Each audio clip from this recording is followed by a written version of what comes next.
Hello and good day. Hope all is well with you. This is the Revoked civil servant. I'm Philip Branton. I believe it's Tuesday, April 30th. Hope your day is going well. I wanted to offer this update just as a follow-up and to add obviously some information along the timeline.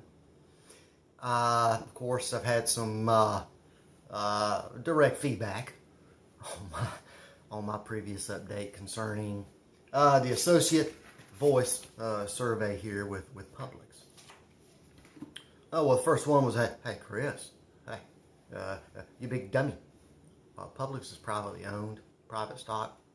It doesn't trade anywhere.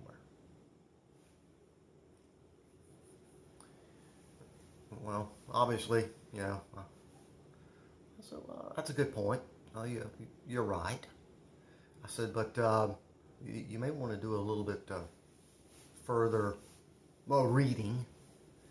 As far as what I referenced before in other videos, as it pertains to Publix, when I referenced that book, obviously Michael Lewis also wrote The Big Short, and so when you go in and you read that book and apply it wherever you may work, okay, hopefully it will allow you to step back and think about what's really happening, okay? Hey, the guy was right. He said, hey, it is privately held. It's employee owned. I said, oh, you got to understand. I said, you got to think that yes, somebody owns stock in the company, but that stock value just doesn't sit there. It's invested somewhere. Whether it's collateral for the real estate that is used to develop, and expand Publix entities. I said, so, you're going to have certain financial instruments used to bet against or put up as collateral against certain actions. Lights again. So that's what I was trying to get him to think about. I said, there is a reason. You got to go back now. I said, well, there's a reason George, set the company up the way he did. Because he didn't want Wall Street being able to, or certain banking entities to be able to manipulate his stock or his employees' pensions. You see, so you've got to go back and review some of that. Well, of course, hey, Chris, I don't have time for that. Well, hey, that's fine too. But I also passed on, I said, hey, you need to also check out this news article. And I showed him another news article. And it's where Jeff Bezos and Amazon is finally come out and basically, they're taking over via a brokerage app and starting to basically take control of their own freight tonnage to reduce costs, and by the article, between 25 and 30%. So I asked the guy, just like I'm asking you, you need to think about that. Think about where you work. All your commodities that you use to produce whatever you produce. McDonald's, Think about all that trucking nationwide. Okay. Target. Think of all that trucking nationwide. Think about Walmart. You know, Best Buy. Sears. JCPenney's. Kmart. Kodak. Now, of course, some of those companies have gone, you know, bottomed up. So Jeff Bezos, you got to understand, and you got to kind of put yourself in his shoes. He's seen all of this. Okay. He studied history. So when you compare that to what Publix is doing, and so I asked him, I said, you need to think about this.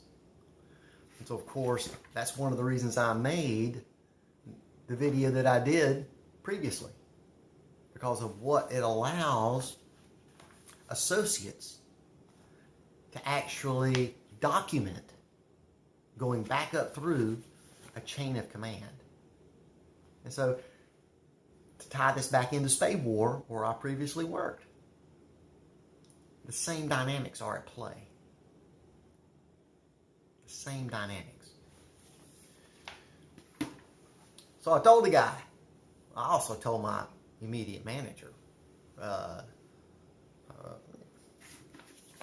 Jim Ormond, I said, hey, I said, you need to think. I said, over the last decade, did anybody at Publix in Lakeland, Florida, go postal, get irate, come up here to the South Carolina stores and do a rain dance with all the managers? Did anybody in Lakeland, Florida, ask all employees to meet him at the State House, Capitol, to have a conference with the governor?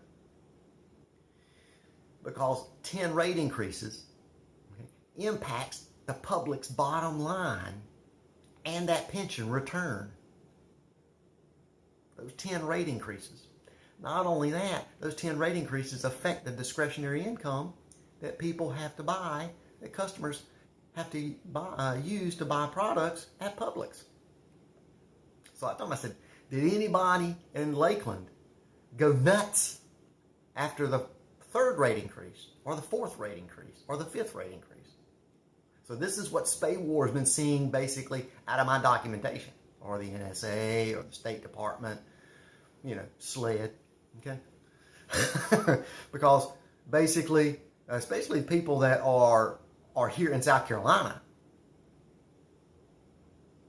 when they put themselves in my shoes, they're like, well, wait a second, this guy's right. Nobody's doing anything.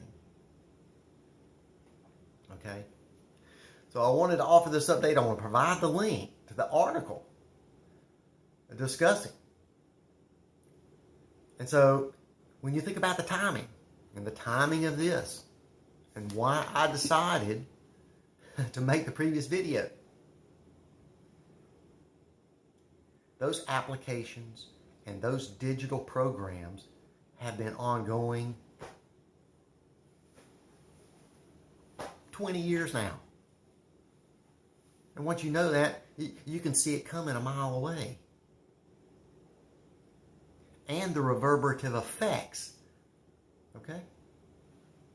Not only from the Securities Exchange Commission, Wall Street, insider trading, the whole 9 yards. So, as I used that yarn previously, and of course one of the guys, Chris, that thing's an hour and a half long. Don't make them that long no more. I don't know if I can last that long.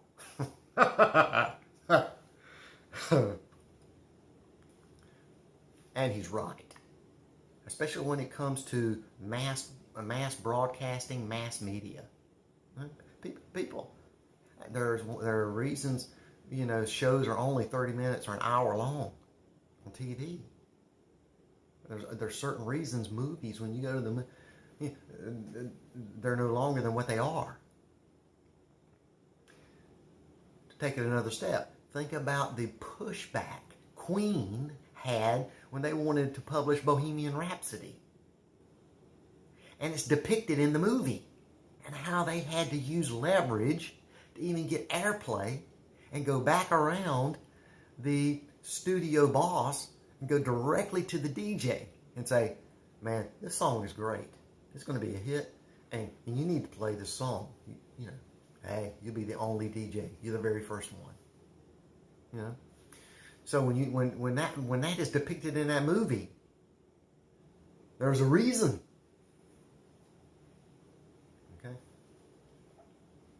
So that article depicting that 30% freight tonnage reduction, how is Publix going to counter? Because Jeff Bezos and Amazon owns Whole Foods.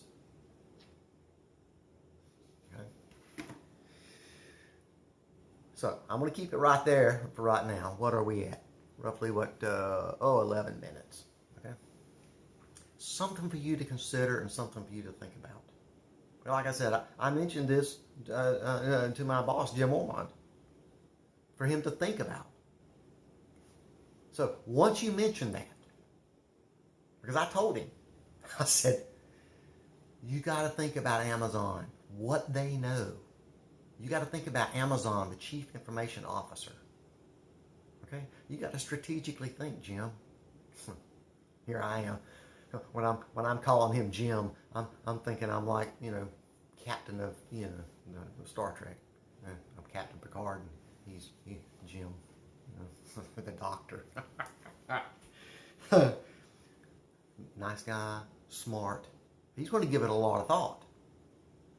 Because I told him, I said, here you are. You made a career out of Publix. We all work as a team. Is anybody at corporate coming back to you, Jim? Hey, we're working on this, Jim. We got it covered.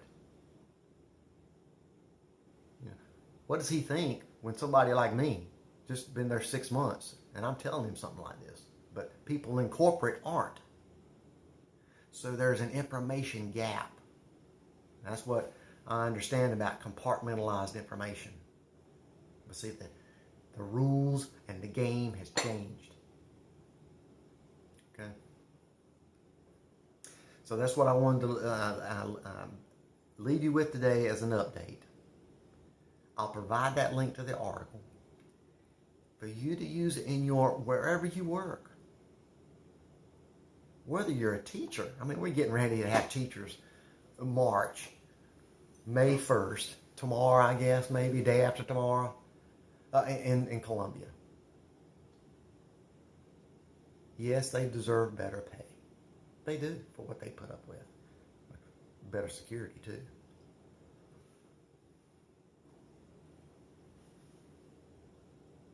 But they're playing right into their hands. They're burning gas to go up there. No. No. That's what you want to cut. That's what Jeff Bezos is going after. Oh, yeah. Okay.